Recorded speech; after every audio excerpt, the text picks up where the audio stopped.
Example, Allah had prohibited riba, borrowing and lending money on interest, riba. But if you go to the Torah today, you'll see the Torah says that it is haram for an Israelite to lend money on interest to his brother Israelite. A Jew should not lend to a Jew on interest, no. Haram. But it is halal. He can lend money on interest to those who are not Jews. No. That's wrong. You've made halal what Allah made haram. And the rabbis accepted it, and the people followed the rabbis. I lived in New York for 10 years, I know. So what they did was to make haram what Allah made haram, halal. In order for them to institute a monetary system which will prohibit the use of gold and silver as money, they needed big wars. And they needed to win the war. And that is the First and Second World War. And a new monetary system came to the world after the Second World War. That monetary system has been with us since then, 1944. But I have news for you tonight. There's another war coming, and it's just around the corner. And when that war comes, they're going to finish this monetary system.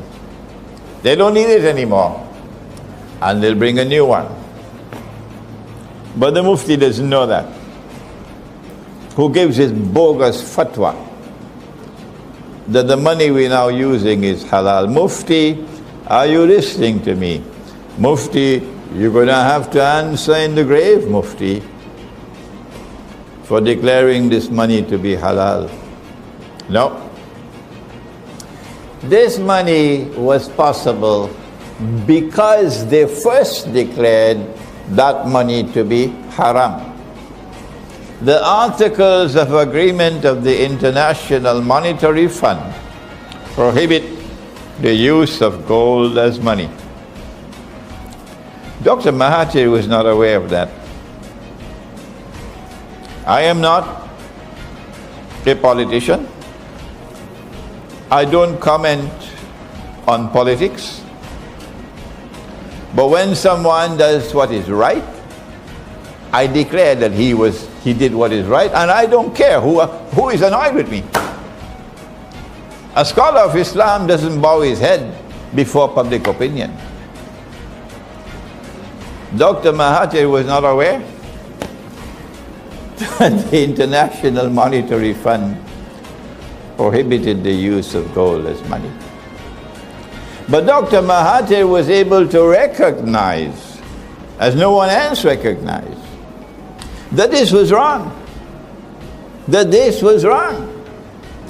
That you cannot prohibit the use of gold as money. And Dr. Mahathir did what no one else did in the history of this country.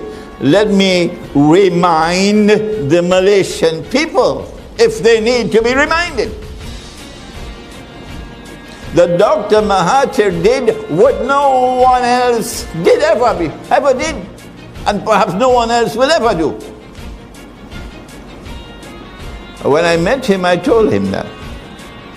I said, you're the second one to do it. The first was General Charles de Gaulle. General Charles de Gaulle recognized that this was wrong, this was unjust.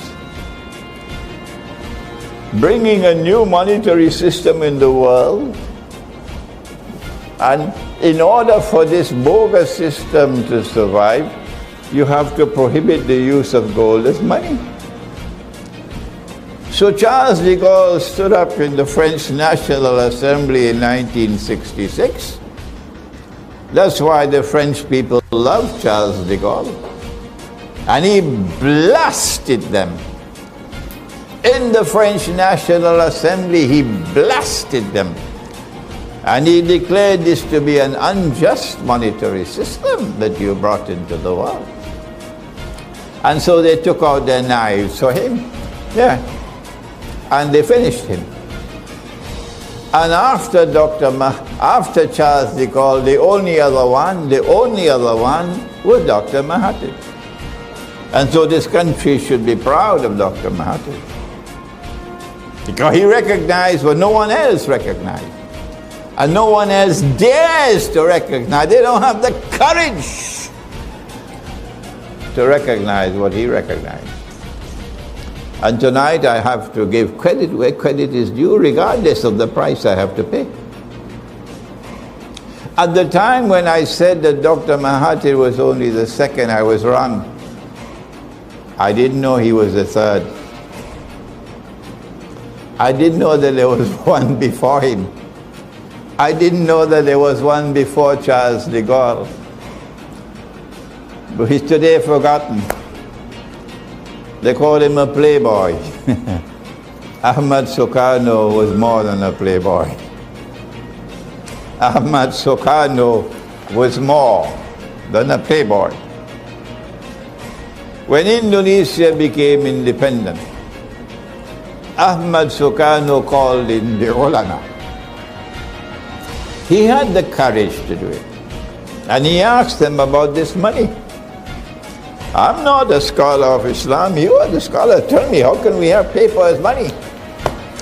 How can we have paper as money? And the ulama replied to him and said to him, the paper would be halal only if it is redeemable in gold. Meaning you could take the paper and get the gold at a fixed rate. So the paper will be like a check. So Ahmad Soekarno decided that the Indonesian rupiah would be redeemable in gold, and he fixed the rate. But the people who want to rule the world, they had made that haram. In the Articles of Agreement of the International Monetary Fund. So they had to launch a coup via a crooked man called Suharto to get rid of Soekarno. So there were three.